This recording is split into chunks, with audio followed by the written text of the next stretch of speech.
When I come as a politician and I start telling you, Bwana asifiwe, please throw me out. Throw me out. Adani, aexirukwa, Lynn, there are consequences. And then politicians are not loyal to voters. Yeah, they are not. They are loyal to the person who gave them money. And then where is the money going? Adani and Modi. Okay. If you look at even in India, guys are having a problem with him. Yes. Because they're saying Modi's government has really put a lot of money with him. All the infrastructure projects. And it's not to say that he's the best. If you look at the guy who died last week, Ratan Tata, the family, the Tata family. Yes. They do more. They have more, they employ more people, but for them, they're into ethical business. But Adani, him, is a shrewd businessman. Why is he there? Because he has connections. Me and the president, we are not on the same. My politics and his, I think, are very different. So I don't think, even if he gave me a job, I don't think he'd listen to me. The president knows everything. Look at even the way the people he works with.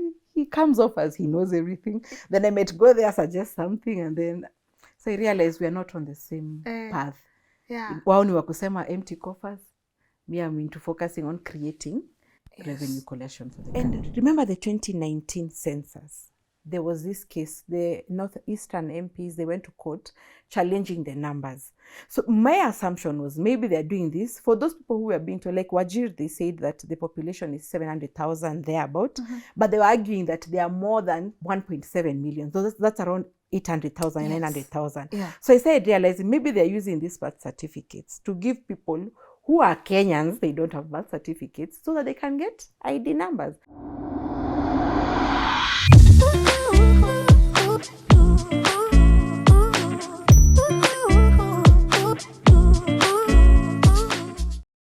Hi everyone, welcome to today's episode of LNS. My name is Lynn Ngugi, and always I have to start this show by telling you thank you for being amazing viewers and for being active participants of our work. Thank you for getting us to 1 million subscribers. That is something I do not take for granted.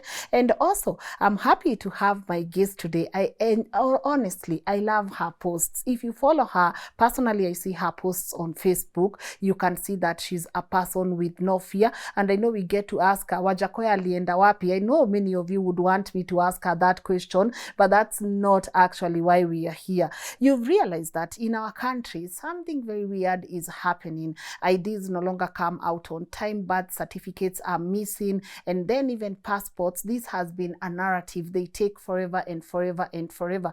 But then when I saw someone get a passport in 2 days, I asked myself, so imetoka wapi? Machines zimeanza kufanya kazi ama what is happening? My guest today thinks that this is a long con aimed at making sure that Kenya Kwanza government stays in power, and she'll be telling us how she thinks they are able to do this and where the conversation around IDs, birth certificates and passport are coming in. She will also be telling us what does she think we need to do as a country. What is our way forward? I'm about to let her introduce herself and walk us through this conversation. But before I do that, of course, I have to say thank you so much to our amazing partners at TapTapSend. You know them by now. So if you're watching this conversation from diaspora, why don't you use them to send money to your loved one back at home? And if you use my promo code Lynn, you get a bonus on the numbers appearing on your screen. And now, of course, without further ado, please allow me to let my guest today introduce herself. Hello. Hi, Lynn. How are you? I'm fine. You? Nice to finally meet you face to face. Me too. I'm so excited. I mean, and then I'm excited with what you're doing now. Yes. So I'm hoping we're going to have a conversation that will make Kenyans see things differently. I'm very excited. Yeah, pleasure to meet you, and I can't wait for this conversation. But anyone that is tuning in maybe for the first time and they may have missed this face, could you remind them who you are and maybe where they've seen you from and what you do? Thank you, Lynn. My name is Justina Wamai, and I learned something on your show. There's Justina the roles, and Justina who am I. So who am I? I'm a champion of economic democracy, but my roles, I'm a daughter, I'm a mom, I'm a wife, I'm a woman in business. We're into Earthworks, that's the entrepreneurship we do, and I'm a politician. Where Kenyans, you've seen me, is 2027. we were 2022. Still when my mind is thinking, Yes. 2022. Yeah. We were focusing on legalizing industrial hemp at the time. So I was a running mate then of that party, left. Yes. And now I'm still strategizing. I'll come back. But right now, Lynn has called me. The mood needs something different. And I'm happy to be here. I hope you learn. I'm looking forward to look at your comments and also learn from your end. Beautiful. Yes. One of the things I really love about this show, it's our ability to learn and relearn, right? Kabisa. And when even our producer Edwin was like, can we call Justina, because there's an elephant in the room. And I see some Kenyans are trying to ask about it, but then some people are like, let's not ask. So in this show, we're going to ask about it, Yes. right? The issue of IDs, documentation in this country is starting to worry so many people. Getting a national ID, I think, was the easiest thing ever. Yes. I remember mine I took so many years ago, like right after high school. I don't remember waiting the way people are waiting right now. The issue of birth certificates missing, 900, a whole bunch of birth certificates missing. That's something very, very weird. Passports, I don't know what goes on in Nyayo House, but that's a conversation that everyone has had, and I don't know what the solutions are. You've said, Lynn, something is amiss here. What are we not seeing? Could you tell us, what are we not seeing? This conversation, I learned about it in 2017. I was vying for MP Mavoko. And you realize at that time, you see people who don't have IDs, and then tomorrow they have. So it's a ploy. Politicians use it to say, these people are not happy with me. Let me bring people from Mushago, for example, my people who are going to be my voters. Already the politician is thinking, how am I going to win this seat? What do I require? 15,000, for example, for that seat in Mavoko, 15,000 votes, 16,000 votes. Yeah. So if you have your own 5,000 ready, just waiting for you somewhere, of course you're jumping a leap. So 2017, it was there. And it was the same year that you were told you cannot change your voter's card. You know, if you are voting in Syokimau, you have to go to Athi River to change your voter's card. But Kitambo, you do change wherever you are. Why? They were trying to limit the direction of, or rather the effort you're going to make to change your voter's card. So if you had moved from, let's say, Kiambu to Kisumu, you'd be very tired. You look at, why should I go all that way? So you'll give up. So it's usually a ploy to discourage you, who is already a voter, to do what? To vote, and then to have their own numbers, to pop up their numbers. And that's why I said I was vindicated in 2022. When I said the election was not stolen, the election was free and fair. When the Maina Kiai case came, if you are there even observing, after voting that Form 34A, all of you, the agents, you're told, have you agreed on these numbers? Yes. You sign, the presiding officer also signs, and then the photo is taken. And then when it's scanned, it was being transmitted to Bomas. That is where the whole issue of Kamago came. But I asked, when I send an email or when I'm sending you a photo, is there anybody who comes between that transaction? No one comes in. So that is why I said the election was not stolen. And that is something even the government now, those who are in power now, they know that if we depend on the Kenyans who are already voters to vote for us, then these Kenyans are disgruntled. We need to know what can we do for them. And remember the 2019 census. There was this case, the Northeastern MPs, they went to court challenging the numbers. So my assumption was maybe they're doing this for those people who were being told, like Wajir, they said that the population is 700,000 thereabout, but they were arguing that there are more than 1.7 million. So that's around 800,000, 900,000. So I started realizing maybe they're using these birth certificates to give people who are Kenyans, they don't have birth certificates, so that they can get ID numbers. So I've seen it all along from 2017. So now they're like, these woke Kenyans, when you see wangu, we are going to frustrate them. And that is why I say they cannot have numbers more than 22 million, the registered voters. So you, if you're already registered now, please make sure that you purpose to wake up and vote on 2027, because even if they'll have numbers, it won't be more than 22 million. So we are still on the lead as citizens. All right. Yes. So they are banking on the fact that there are majority of Kenyans who can vote. They have all the documents needed to vote, but they'll be like, si vote inanisaidia na nini. Itaibiwa. So wakona already others who will vote authentically. Vote. They are registered, yes. Registered, na wakuje wapenye. Watu wake. the idea is watu wake. You know, Lynn, now, your vote, you're going to decide then, I'm voting for this one because of this. This one is doing all these things because even if he gets 1 million, he's sure he has a head start of 1 million votes. So how many does he need? Maybe 7.2 going by last elections numbers. So it's like, even if I have 1 million my own, now I'm looking for 6.2 million votes. Yeah. So watu wake, the idea is I have my people, nimeweka mahali. So you give these people, when you make a mahali, do you give them money also, or how do you entice watu wako umeweka mahali? I linked na the lost title deeds. Remember there was a booklet that was lost? Yeah, title deeds. Probably waliambiwa, what is your incentives? Land. Labda watakataketiwa plot somewhere and they're told, unaona tumewapatia plots. So I think the incentive is some piece of land somewhere.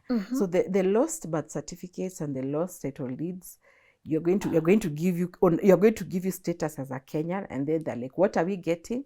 Pieces of land. When you have land, you're incentivized. You have a reason to vote for this person. Hivyo tu. That is the hivyo ndo ninawaona. Yes, because even the time I was telling you, an MP has their own people. Most of those MPs, they are the ones who go and get these plots as a mradi. Every time I told, oh, land has been stolen, those guys were given those muradi plots. So you feel, I owe this person. They got me land in Nairobi. Even if I'm not living well, I have some piece of land courtesy of this one. And land is something in this country. So that's the incentive. So the lost birth certificates, ziambatane that the title deeds. All right. Yes. But make it make sense for me. I don't want to mention this celebrity by name because I believe people saw his needs and they attended to his needs, but you have no birth certificate. You have no ID. You have no passport. And these things are provided for you in less than a week. How can that happen? It's about the interest of the person who is giving them. There was someone also, another celebrity, who someone paid their child's hospital bill. And now that's the same person who is saying, Wakikuyu, why are you fighting for this DP who has gone? Take this new one. So it's about, unfortunately, poverty has made us forget about the reality about things, forget about is it right or wrong. So when someone comes through for you and you're given that birth certificate and you're given that ID in a record 2 weeks, because an opportunity has come. Lynn, if you tell me, Justin, I'm going to hire you, I don't have those, but you have influence somewhere, you're going to help me get the IDs, yes, and I'm going to get the opportunity. So it's about the interest of the person who is speeding up the process for you. And that is why I always say, if our systems are working, you don't need to beg, you don't need to call, you don't need to bribe anyone. Just go get your ID. Again, our systems are not really interlinked, Lynn, because when CBC came, you saw also parents running for birth certificates. Yes.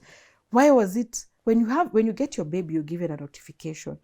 Why aren't we sensitized on the importance of follow through with this notification, go and get a birth certificate because your child will need it in school. So you see, the craze about birth certificates has come now with CBC.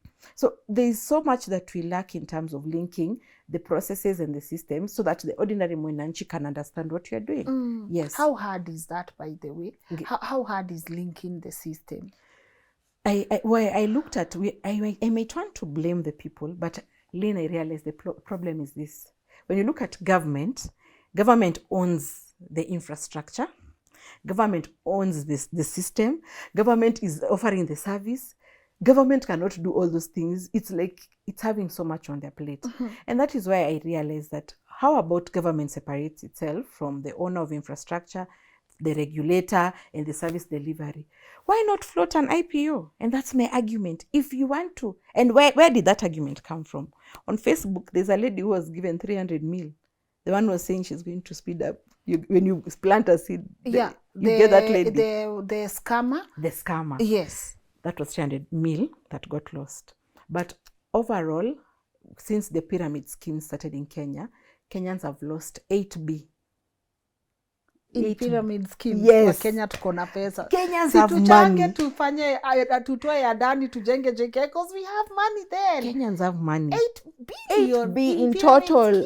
Kutoka hizo stories za pyramid schemes, 8B has been lost. Oh my God. So I asked myself, what are Kenyans looking out for? They're looking out for passive investment. You work here, Lynn, you have some money somewhere, you want to put it somewhere where there's returns. Good. Right? So when someone tells you, bring your money, I'm going to do this, they're scamming you. How about we float an IPO, like focusing on Article 43, for example? We have education, we have healthcare, we have water and sewerage, we have all those things, roads, social protection. The IPO should be for owning the infrastructure. If it's you're paying for the health one, you're owning the hospital, and then we deregularize the healthcare. We bring more players. The guys who are into cancer, the guys who are, we bring more players into all these diagnostics. When these guys are competing, they are like 100 diagnosticians.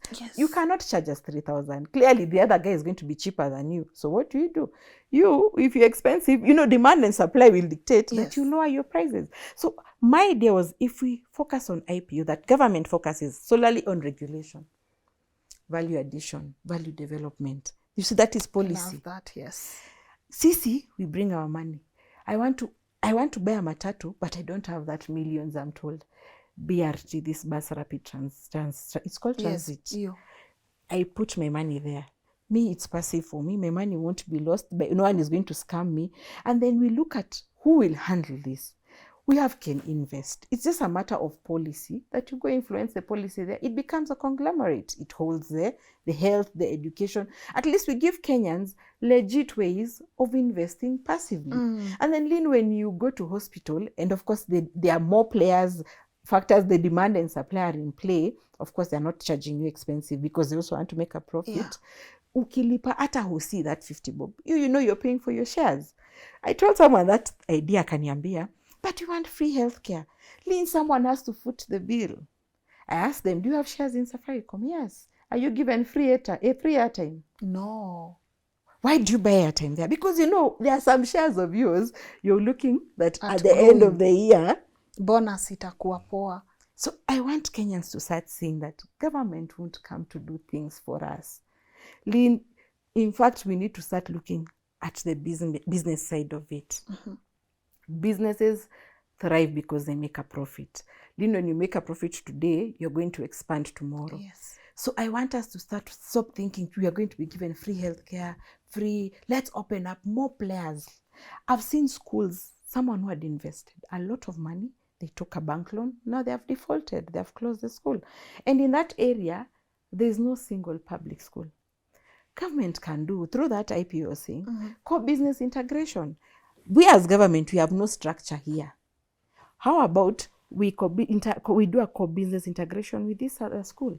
They also make their money, because when they were investing, they had seen the need that this area, there is no school. So when we sit here, I realize our politicians are very smart. It's only that wakona wivu, they don't want us to benefit.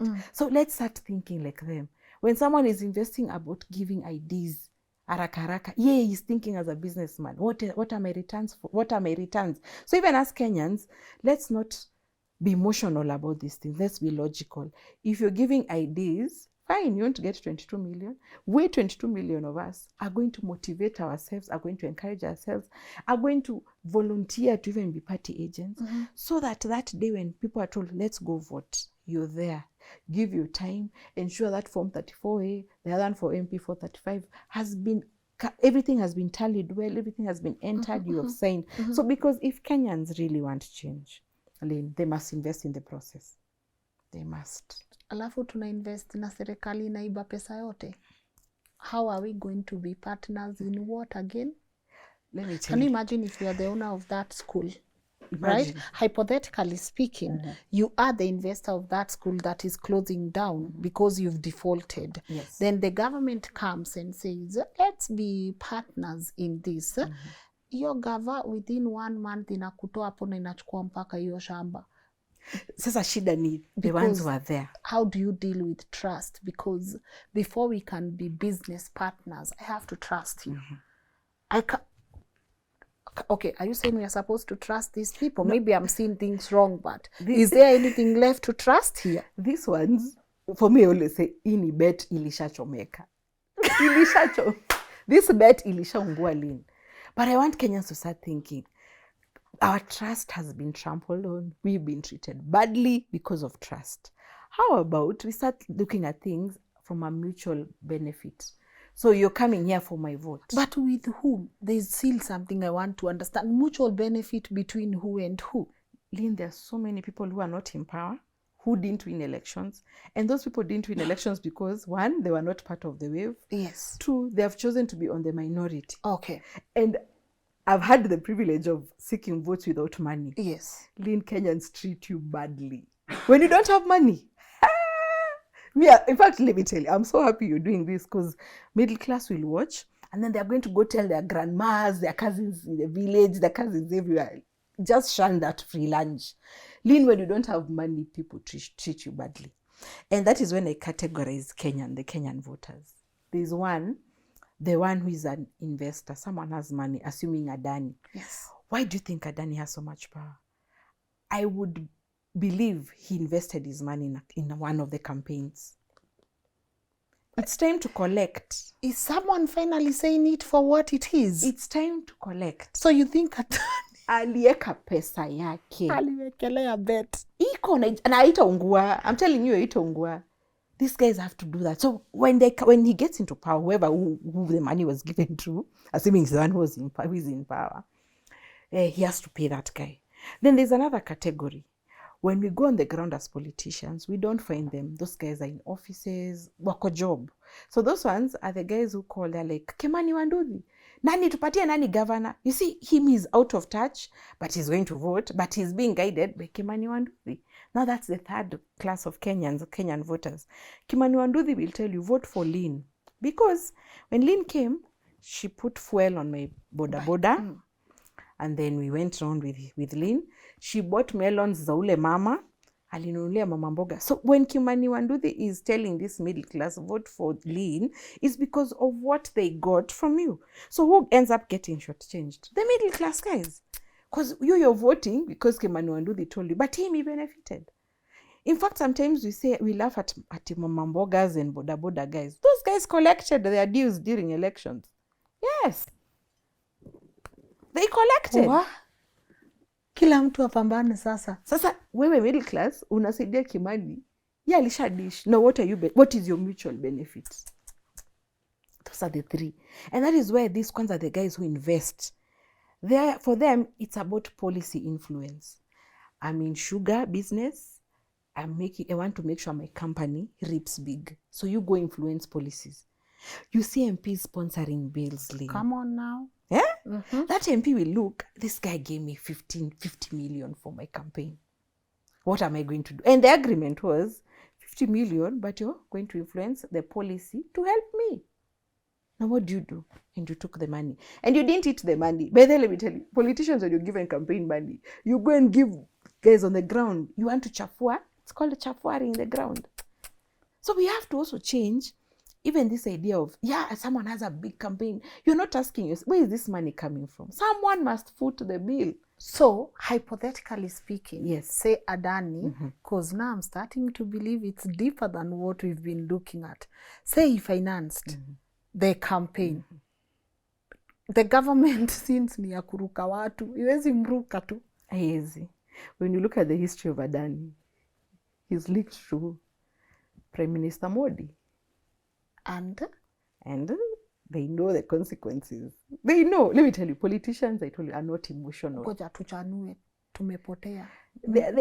Adani and Modi. Okay. If you look at even in India, guys are having a problem with him. Yes. Because they're saying Modi's government has really put a lot of money with him.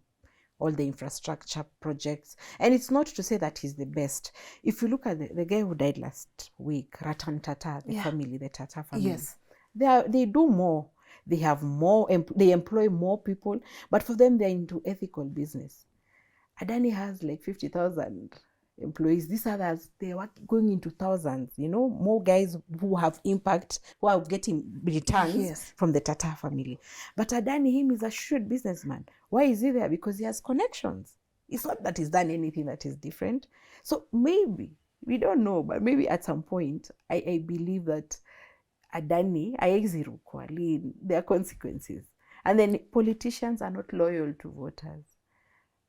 Yeah, they are not. They're loyal to the person who gave them money. And then where is the money going? Fungeni hii show.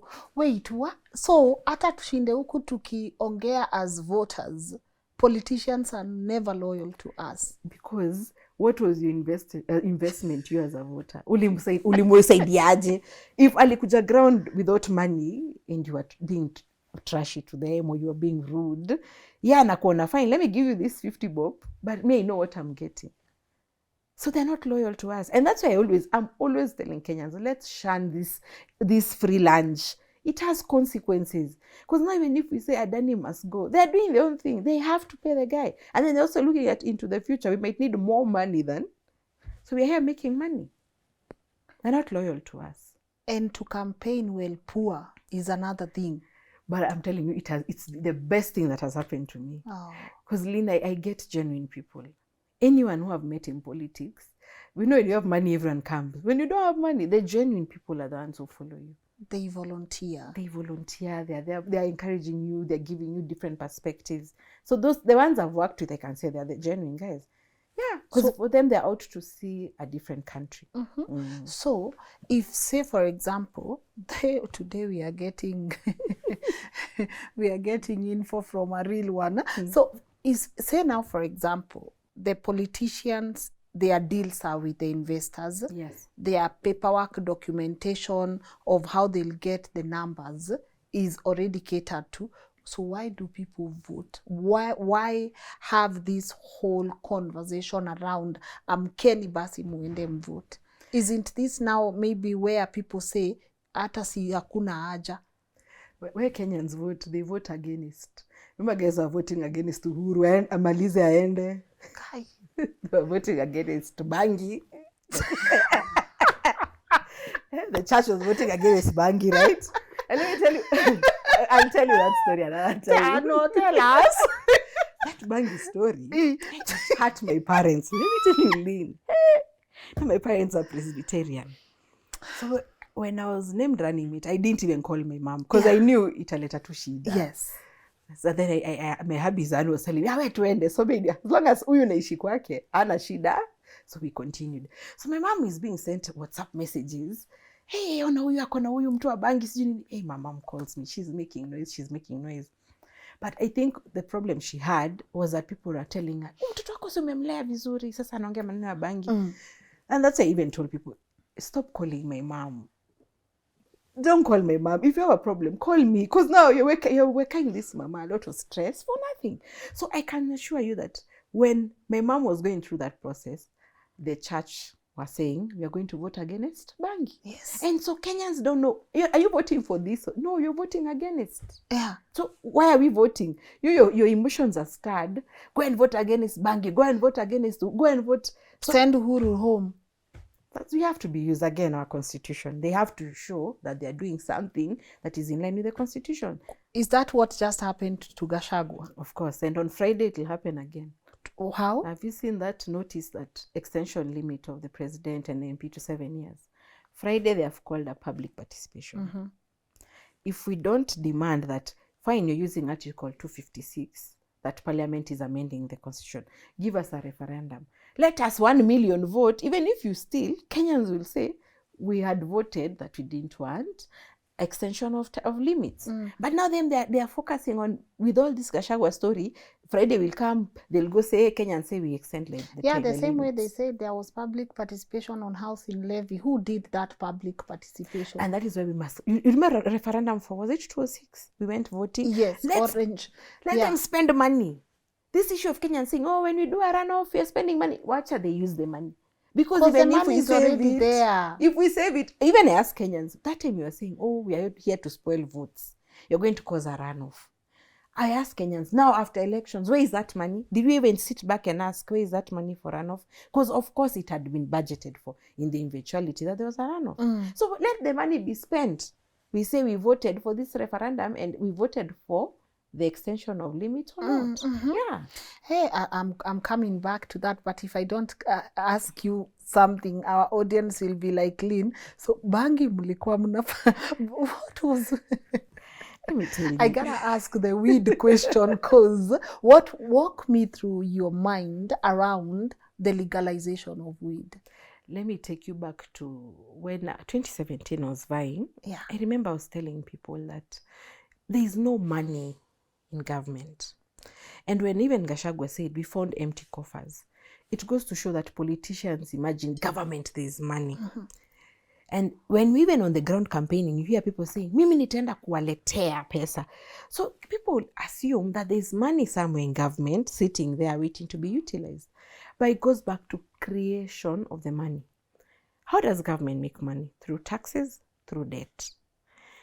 Leave alone debt, we can get it. How do we create the revenues?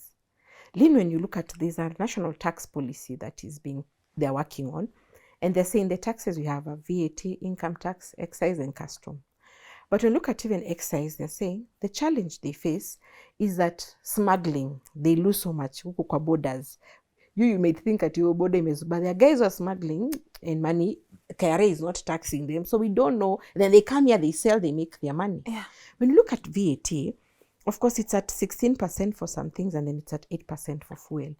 They're saying that there is no uptake. Why is there no uptake? VAT is value added tax, meaning there is no manufacturing that is happening. So when they say they're not collecting much from VAT, they need to widen the tax base. They're saying we need more manufacturing. We need more sectors. So where did Bangi come in? Actually, me, I didn't know him. But the way you meet someone, I met someone in 2017, and then they were in this team, and they're like, we're looking for running mate if you're not vying. And Lina, until I had given up after 2017, I'd said, I'm never voting. That's it.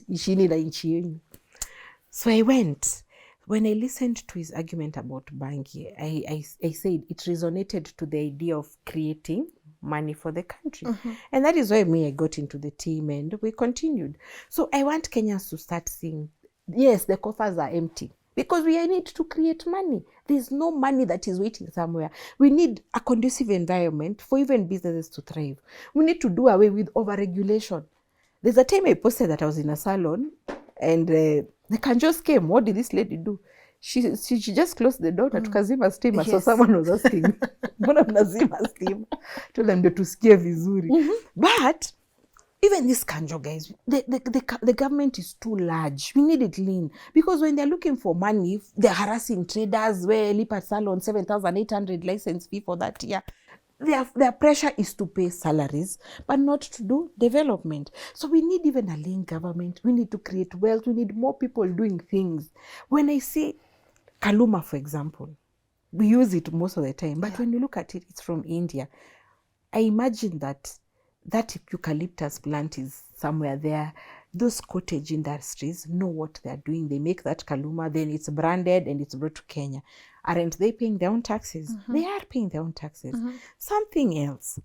We are told about coffee, tea. Fine. It has its own issues. But we failed to move ahead.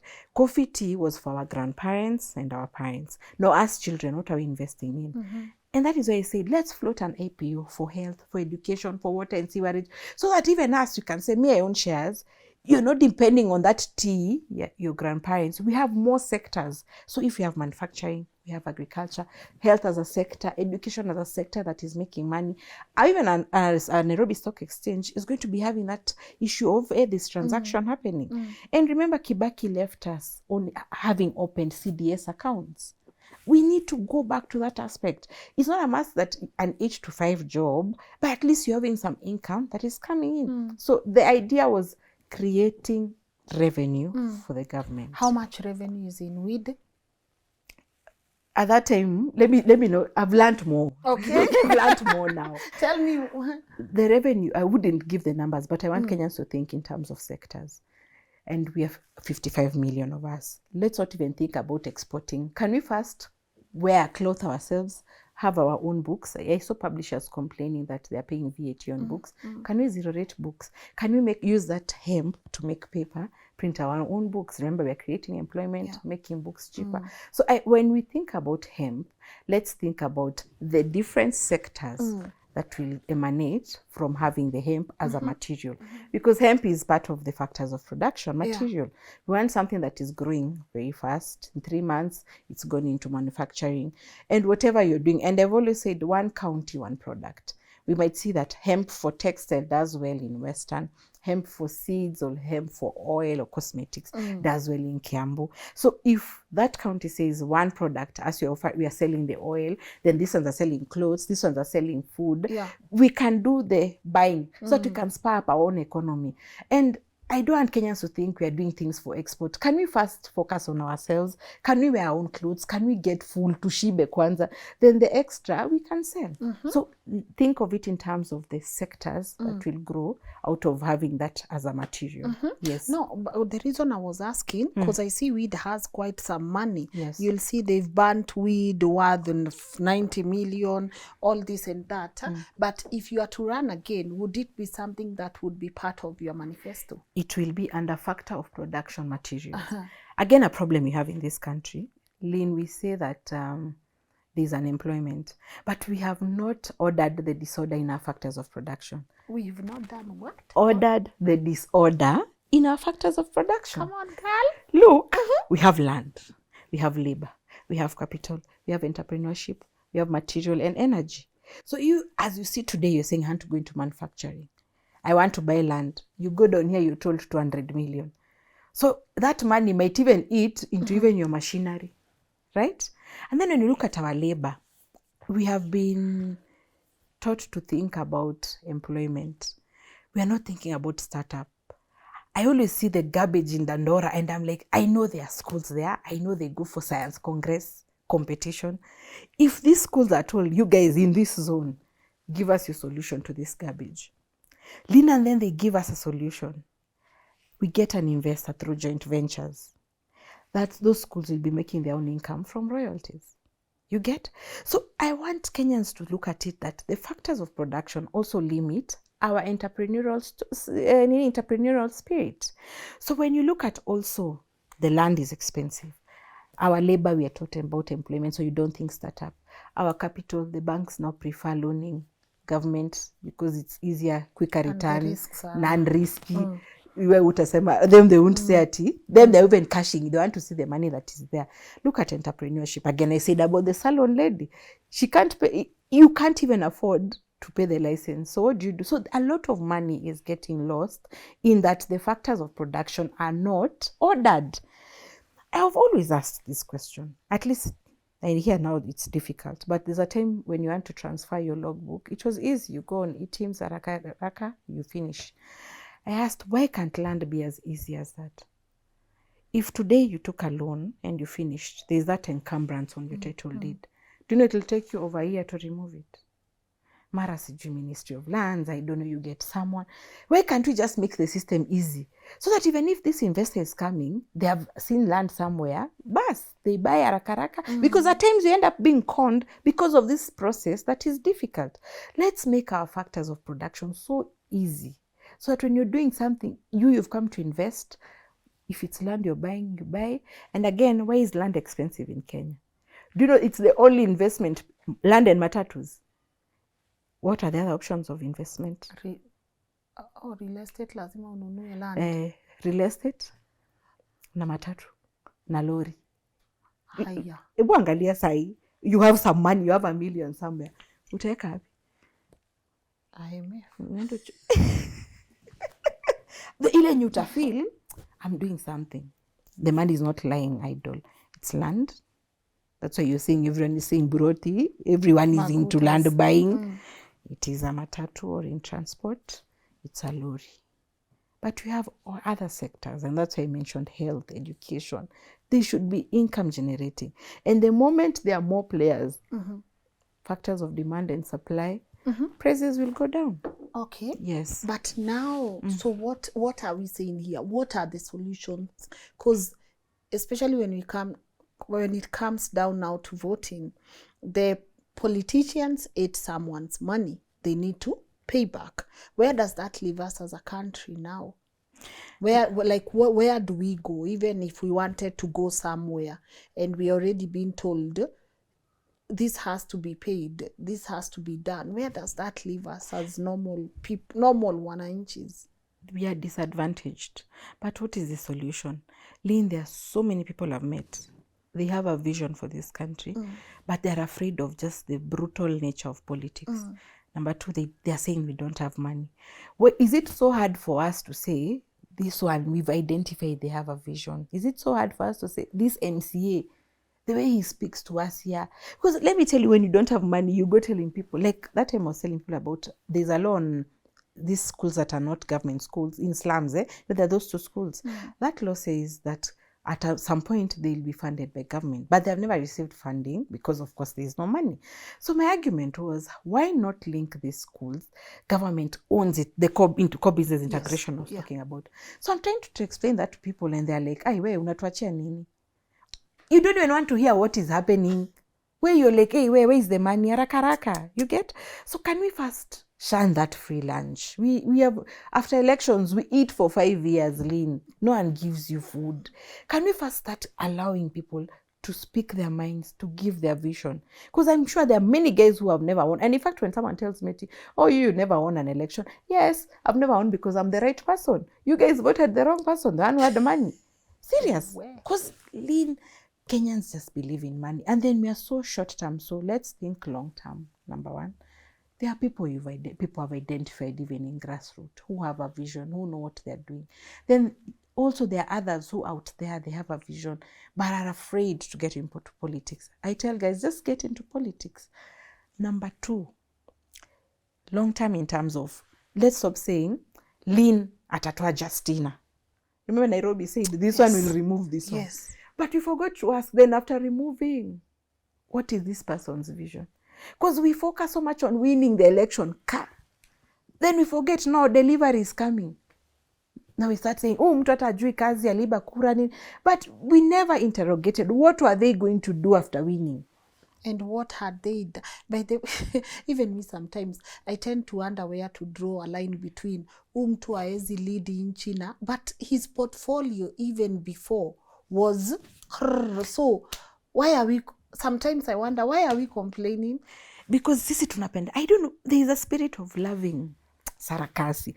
Have you ever noticed, even during campaigns, people don't ask the right questions. People are always focusing, oh, you went to the ground, this one said about you this. You know, we focus on, uja alisema hivyo. We are not like asking the serious question. Like now, people have asked this bottom up properly. But how many times bottom up was aired? What we saw was Gachagua telling Uhuru, go take your cartons, weka vitu zako wende. You remember that? We don't, you see, tuko hapo kutukanana nini. We forget the serious things. So this one is saying bottom up. Fine. Explain to us. Let that person who wants to invest hear what this bottom up is. And that is where, and then the sarcasms of campaigns just take the center stage. That is the most unfortunate thing. Hey, so sahi tugoje 2027 ama? What could people do in between, according to you? One, tukisema talk to your MPs. Already they are afraid. They can't go on the ground. In between, start identifying people who you feel, even from the previous election, even someone new. Start identifying someone who is saying, we are tea farmers. In this area, the directors are eating 4 shillings per kilo, unexplained. So you from the policy as an MCA, and you remember, agriculture is devolved. You as an MCA, what do you think we can do to this director? Maybe the director said the 4 shillings is going into some hidden costs. They can explain, and you people have a conversation. So start identifying people who are answering the problem, who are giving answers to the problems you're facing locally too. Because Lynn, at the end of it all, politics is about influencing policies and legislations. Akunanga kitu ingine, even hii basari, those are sarakasis.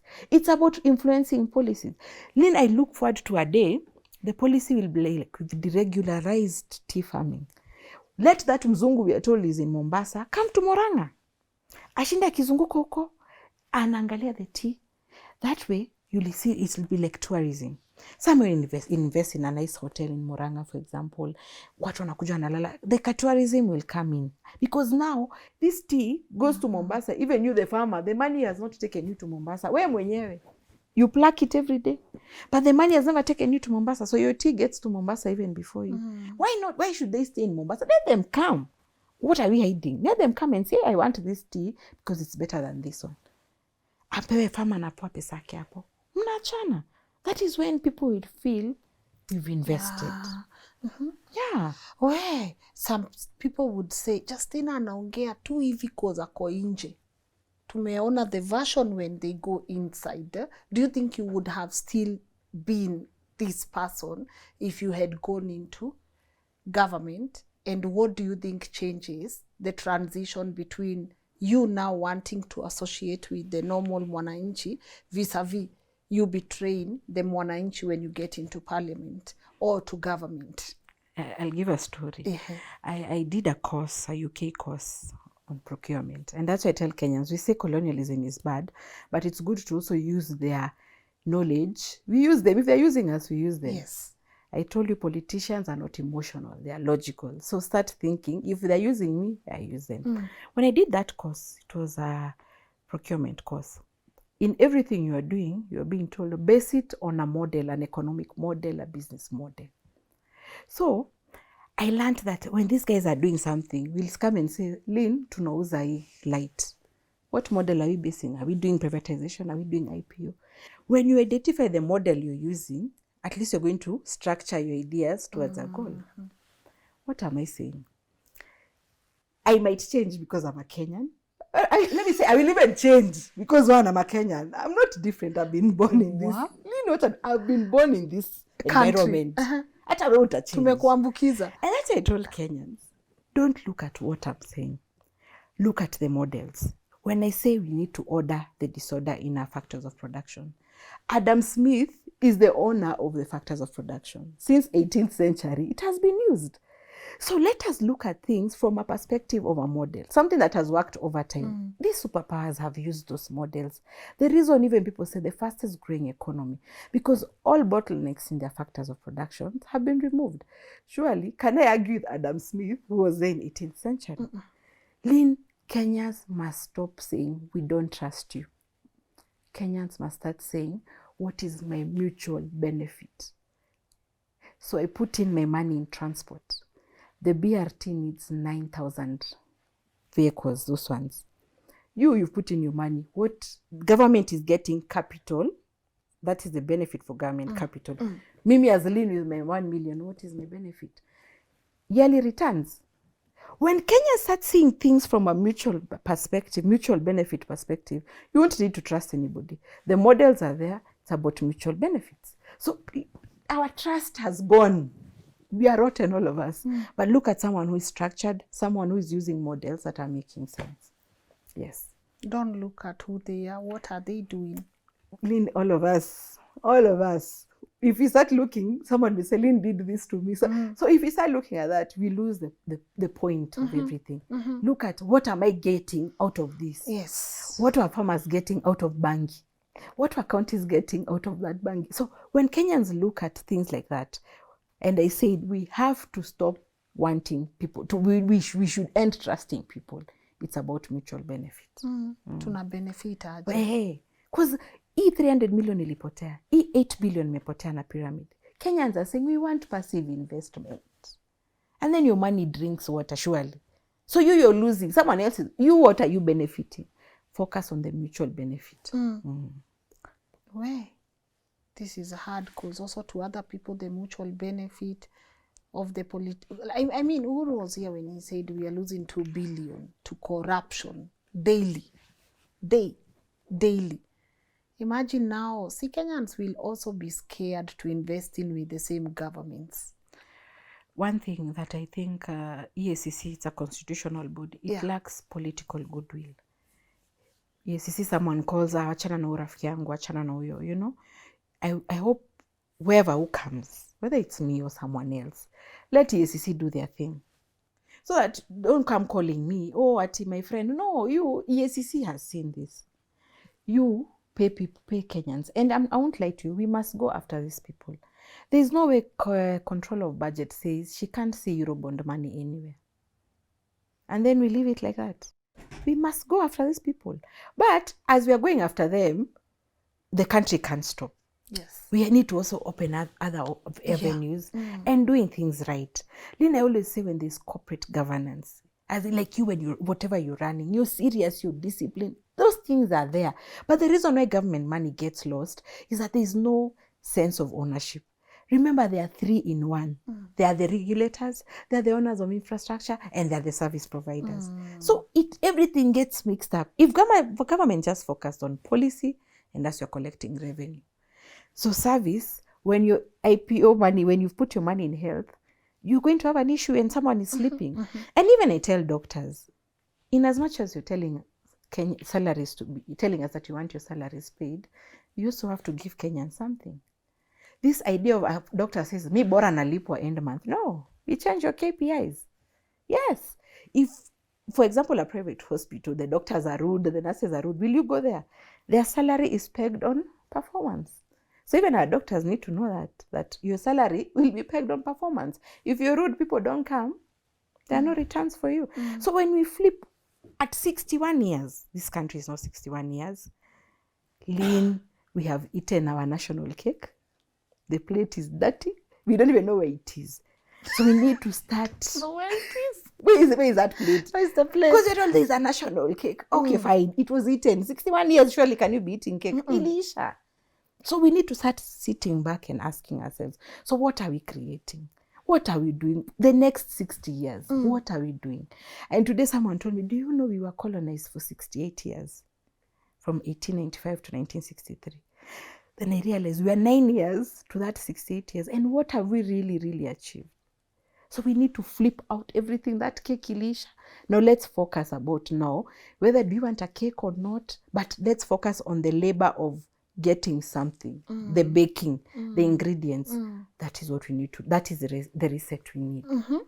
I love that. But I also saw a post from you, because religion has played, churches have played a huge role in probably convincing their congregants or the audience in the church, vote for this person, we believe this is a good person. And you had a very different narrative. In your own words, what did you say and what do you think is wrong with where we are as a country right now?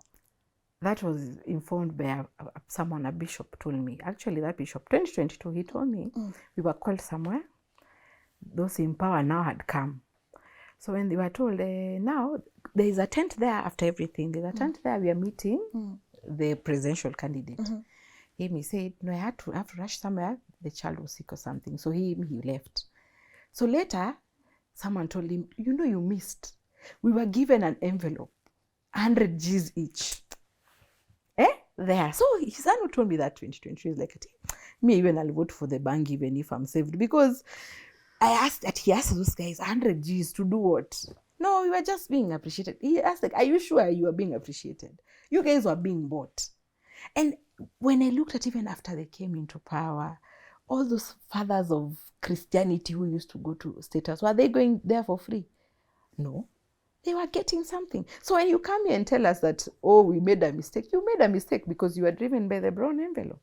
So we have to be honest. And Lynn, I'll tell Kenyans, and I've always said this, when I come as a politician and I start telling you, Bwana asifiwe, please throw me out. Throw me out. You know why? I'm in church. The pastor will say, Bwana asifiwe. He will use a verse, Amos 3:3, let us walk together. That is what politicians love. You get? Hiyo ndio politicians tunapenda. Amos was just chilling. Amos 3:3.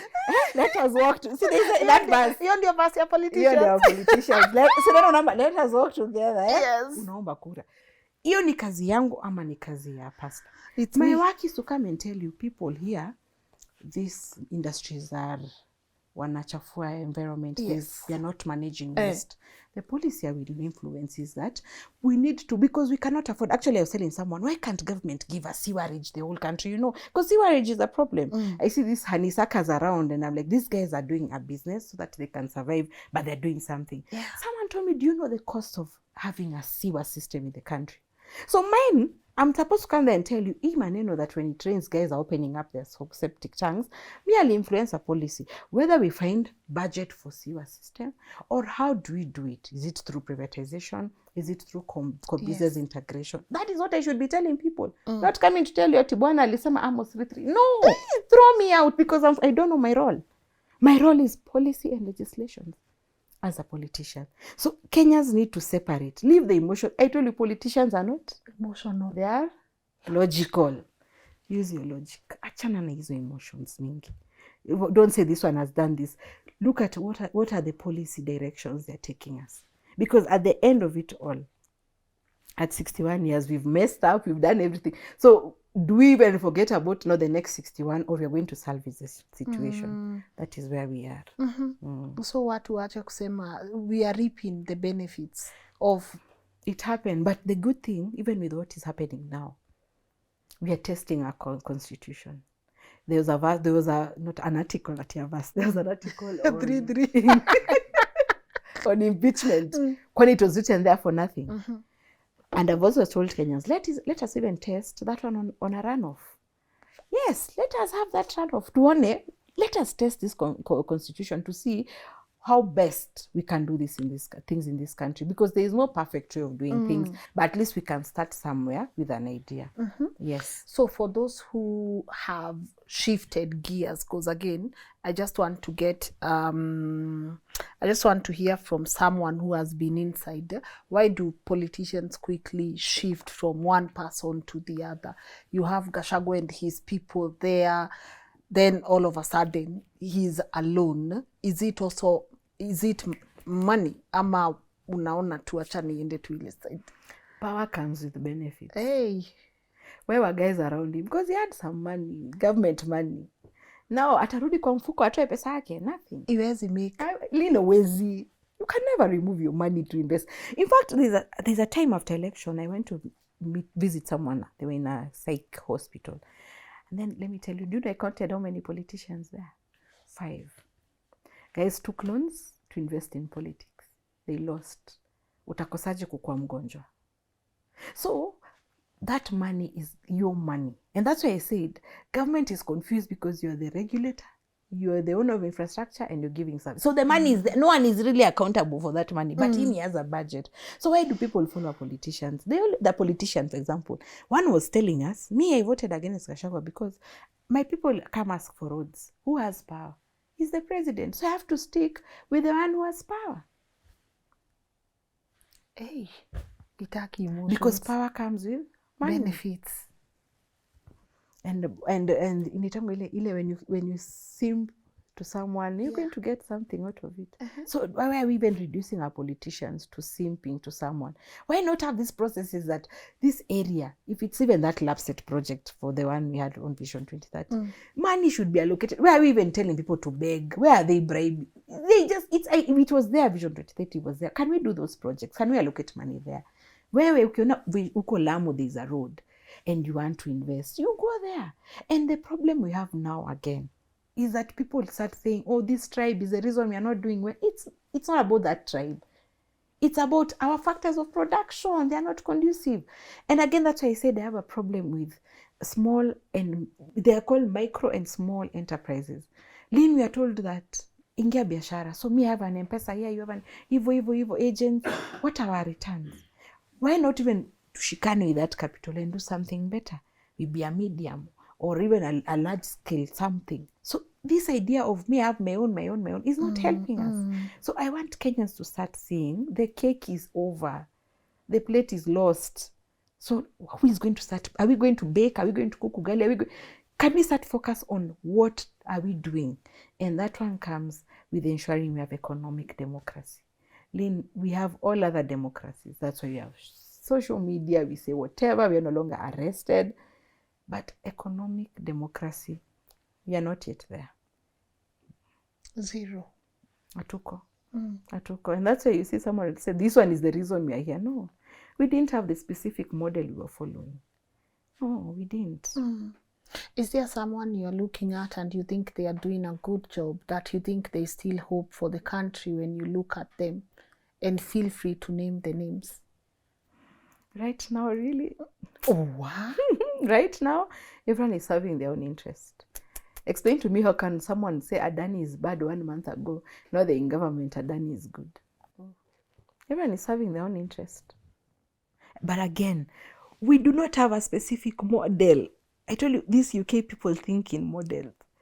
That course, when I went back to do my master's now in JQuat, do you know, I was feeling like telling the lecturer, I must say, you guys are wasting me. That is the confidence I had. So these guys, what they learn in school is something that makes you think differently. You see things from a different perspective. You see things from a solution perspective. I know people say that solutions must come from all of us, but someone should spark something, and then the other person does what? Adds on to it. So it makes you see things like here, this land, Ministry of Lands. Me, I want to see people transferring like they transfer logbooks. Is it so hard? It's just eliminating all these people who are there. I hear people say, oh, lawyers are saying, how are we going to make money? Believe you me, when someone buys that land quickly, they invest there, they have a company. You're making money. You're making money because you're going to be the lawyer for that company. And remember, when you were growing up, I used to watch Charlie McBeal. So all of us I don't know why lawyer programs were coming that time. Yes. You see, they're corporate lawyers. Yeah. They're arguing for a company. They have accounts that have a lot of money. Why can't we think like that?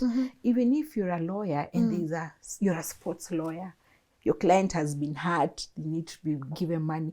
Let's stop holding on to one thing. Let's just allow ourselves to think differently. Because I remember a lawyer was telling me, when we do that, when there was the issue of lawyers, that they need to up the cutoff point. Yeah.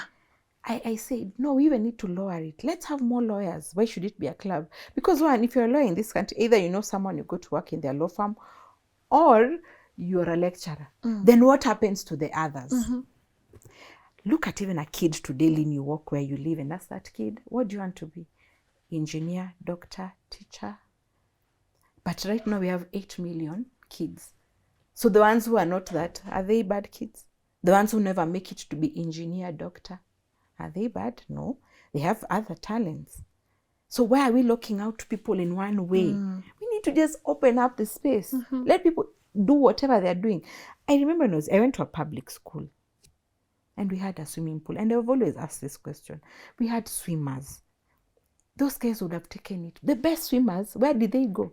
Because if we had an environment, they would be competing for Kenya. That would be their entrepreneurship. Yes. So what happens? At the end of it all, you swim vizuri, then it's called what? Sports day. You're given whatever. And then we should think of it as an entrepreneurship way that I'm going to eat money. And it's not your side hustle. It's your full-time job. I'm a swimmer, full-time job.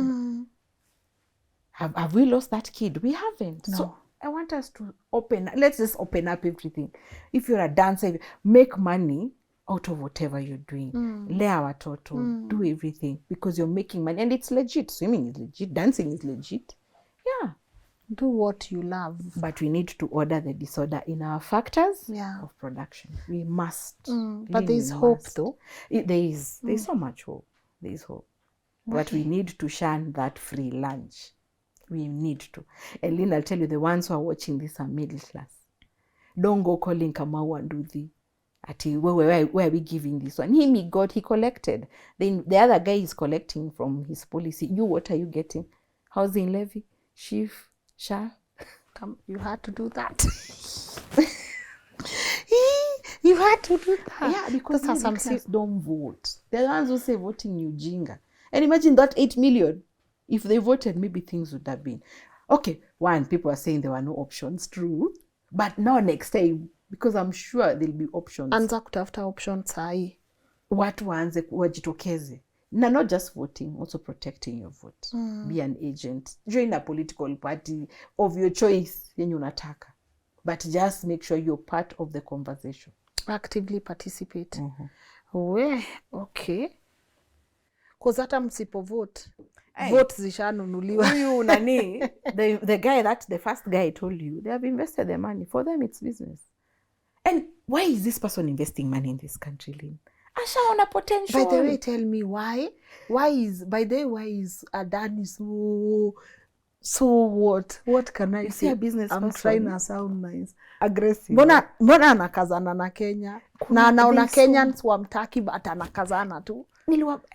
Unaweza enda kufanya biashara place, majority wanakuambia they don't even like your name, but you're just being there aggressive.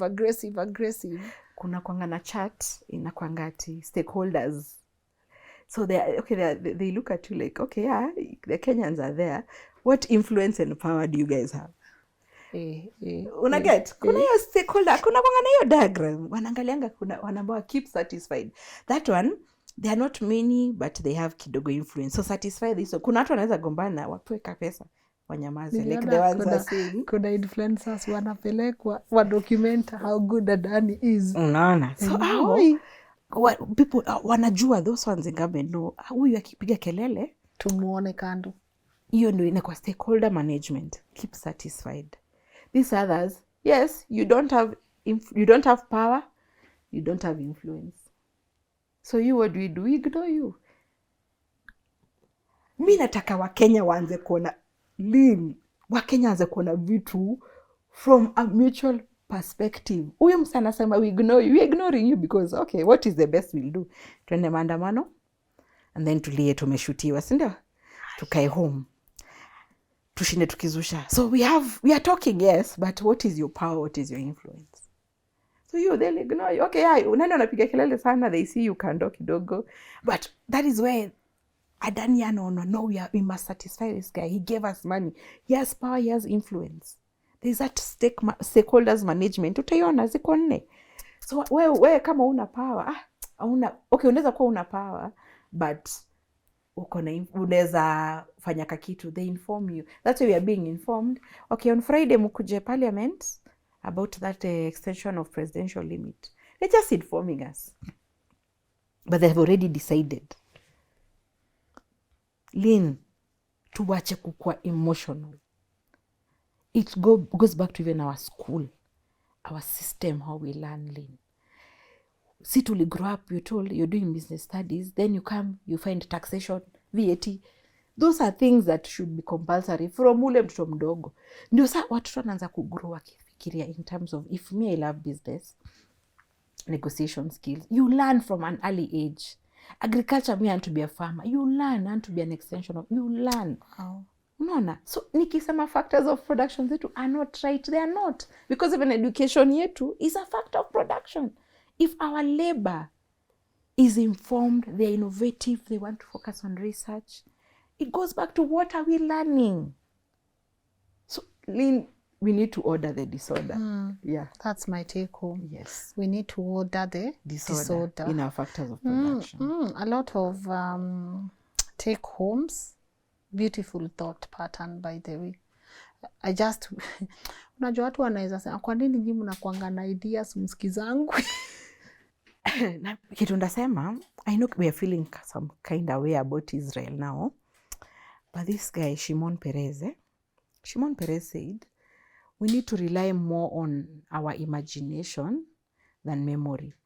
But majority of us want to rely on memory. Tomboya, Jomo Kenyatta. Okay, they did what they did at that time. That was their imagination. Let's also focus now on our imagination. And he also said, don't be afraid to be on the minority side. If you are looking into the future, don't be afraid to be on the minority side. So, majority when you are skizangi, them they are just short term. But you, if you're calling kabisa is future, don't be afraid to be on the minority side. Yeah, so that's when you asked Mona to skizi. Mona when you're on ideas are skizi. Everyone wants to be on the majority. And that's why you hear people saying, utaribu kura na run off.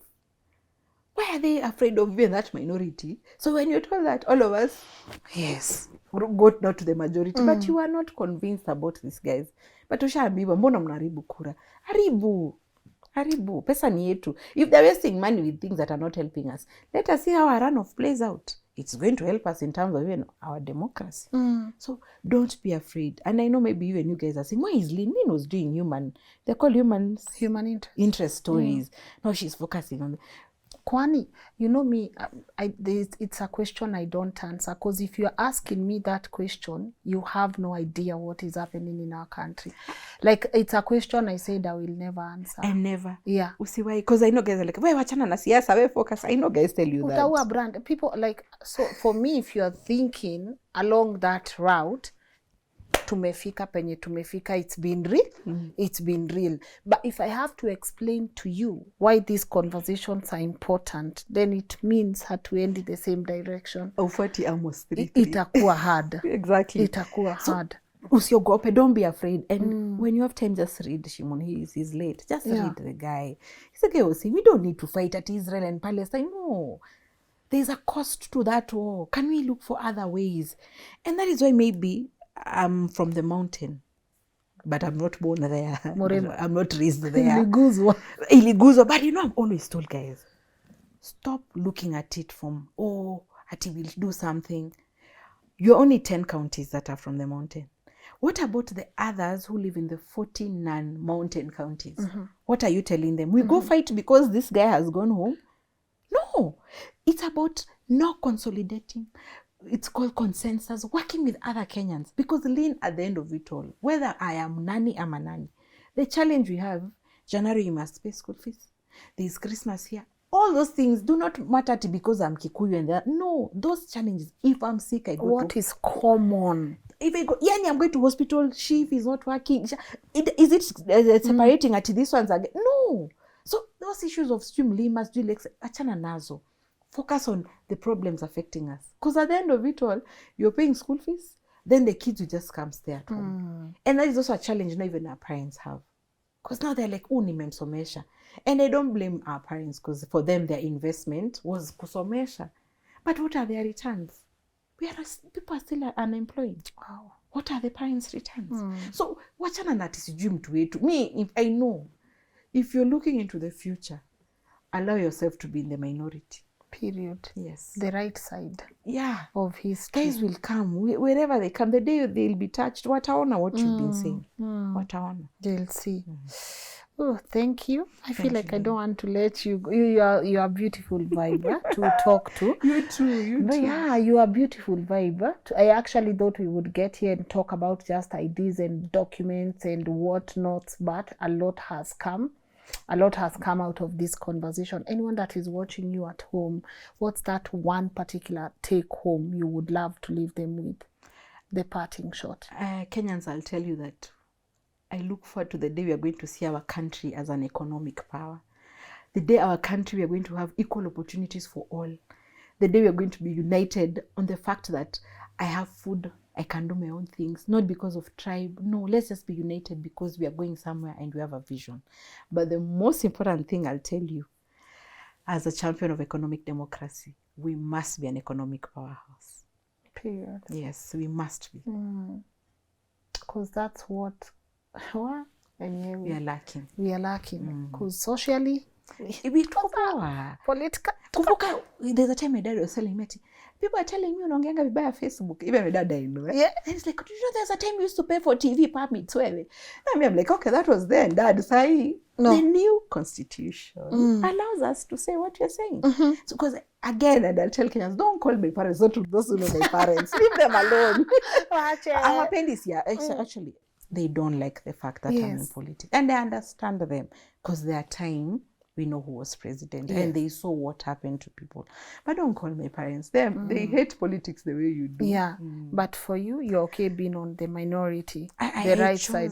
When I ran in 2017 is when I made that decision. Lynn, because briefly, that was the time I had graduated with my master's in 2014. Yeah. I didn't have a job. I said I used to blame myself first. Then I realized, no, wait a minute, I'm not the problem. Am I the problem that there are no jobs? No. Am I the problem that I've not studied the right thing? No. It's that our economy is not sustaining job creation. That is why I died and I got into politics. Yes. And I'm happy you are still at it. I'd given up, but that calling of 2022 was a confirmation that is my path. Yes. Niulize swali. Gani hiyo? Wajako yako. Azimio, hebu tujibu hiyo swali.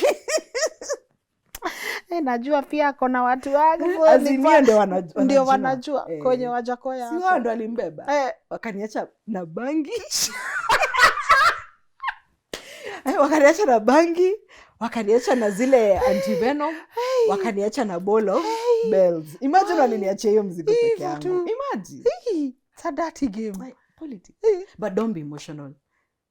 Be logical. Usikwe na hivyo. Mimi sinanga issue. But tulidefine the fact that where are we going to Azimio and we are here. Yes. But si ati tuko na ubaya. Mimi personally sinanga ubaya. Yeah. But don't be emotional, be logical. Whatever he was getting, hey, that's logic. That's man. logic. Yeah, that's logic. That's logic. Yeah. Yeah, I love it. I love it. I love it. Thank you so much Thank you, for Lynn, honoring for having me. our request. Thank you, I don't thank take it for granted that you were able to make it here and have this conversation with us. Thank And our producer he wants you to just tell us, why did you reject Ruto's offer? You were offered a job. Yes. You rejected. Why? Walk us through that, kidogo. Let me say, for purposes of consistency. There were very many reasons. Yes. But I have a baby now, so I'm taking care of the baby. Congratulations. Yeah, yes. So it's the baby. But of course, me and the president, we are not on the same. My politics and his, I think, are very different. So I don't think, even if he gave me a job, I don't think he'd listen to me. The president knows everything. Look at even the way the people he works with. He comes off as he knows everything. Then I might go there, suggest something, and then so I realized we are not on the same path. Yeah. Wao ni wakusema empty coffers.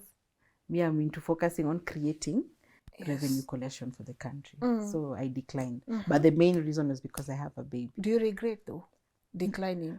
No. In fact, let me tell you something we need to change. Do you see Kenyans saying ati we ninja inakusumbua? Have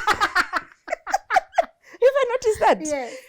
Again, a factor of production labor. Our people think that you must get a job to get somewhere.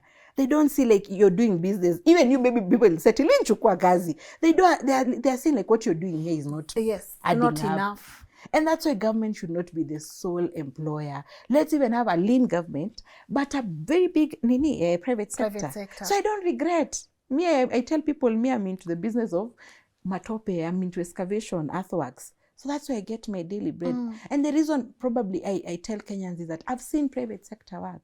I know how it feels. Unaenda unachimba ploti, you're given your money, you go home. Why is it not possible for us, even those in power, to influence policies that make private sector work? Ondoa those guys who are coming there, sijui Subaru and Mambaru. Ask someone in, it's called what, Kariobangi. Lynn, ask them. Kariobangi light industry. Maybe even one day just go. Maybe they'll be afraid to speak out. But they'll tell you the challenges. We have Kerry, those Subarus, we have Kanjo. All those people are looking at your business. For them, they're looking at the money, but they're not focusing on even you. Your cost of production goes high. So that's why Kenyans tell you, kona njaa, because they're not in government. But me, I tell them, me sina njaa, I'm okay. It's not about the wealth. It's about speaking out on issues that Kenyans must know. Changing their mindset and seeing things differently. So the reason, Edwin, I have a baby, but there were other babies. Yes. There were other babies. Yes. Thank you for answering that. I appreciate you. Thank you once again. Keep doing what you're doing. Thank you. Don't be discouraged. Be on the right side of history. Yes. Lynn, people will start saying, oh, Lynn focused on her brand.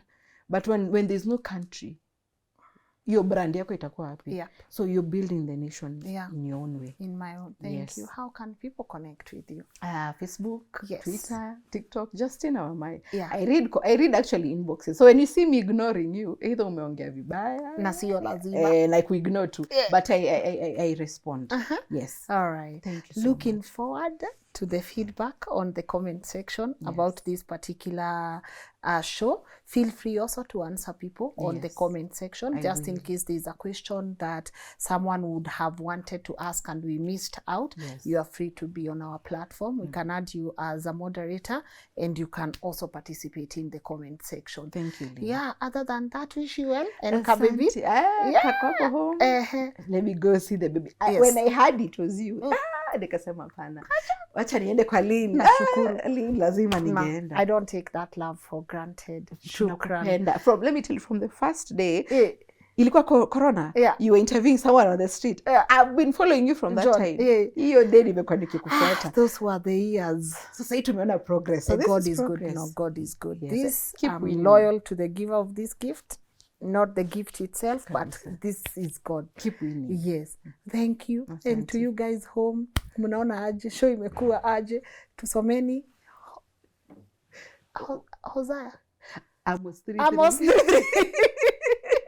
Mwachana na hiyo. Someni 3:3. Let us work together for the goodness of our country. Me, I've said and I know a lot of you are saying Kenya ni home, and while you are at it, why don't you join our other platform, Rumble? If you notice our conversation with Dr. Homengari, the comment section has been censored and majority of your comments have been deleted. I promise we had nothing to do with that. We are still waiting for feedback from YouTube on why they censored the comments, but this is pretty much it's knowledge, guys. What is meant to inform you will not come to you so easily. So subscribe to our other platform, Rumble, because there, you know, freedom of speech is what it is, freedom of speech exactly. So subscribe, and you can also watch that particular episode on Rumble. The link will also be on the comment section, but really interested to hear your feedback. And also I appreciate you for tuning in and taking your time to just be with us and help us grow our network. That's something I don't take for granted. Thank you to everyone that made this happen, including our partners at TapTap. I spoke about them at the beginning of the episode. If you're watching this from diaspora, why don't you use them to send money back home? And of course, to the amazing team at LNN, including our producer Edwin, for putting this conversation together and making sure that we continue learning and relearning together. Have an amazing day or night. Hopefully I get to see you tomorrow. You know the time, 7 p.m. or 10 a.m. Bye.